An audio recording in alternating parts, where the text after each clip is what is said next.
Hello, in this video I want to show you how to install the Google Classroom on Samsung Galaxy S23.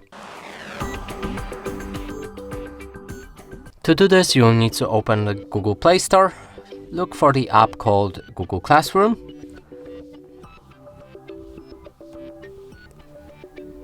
select it and download it.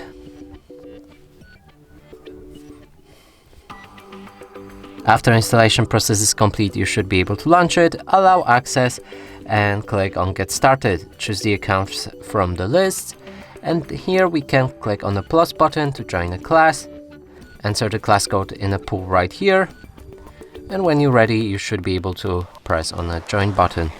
And that's it for this video. Hope you like it. Please consider subscribing to our channel, leave a like and a comment below.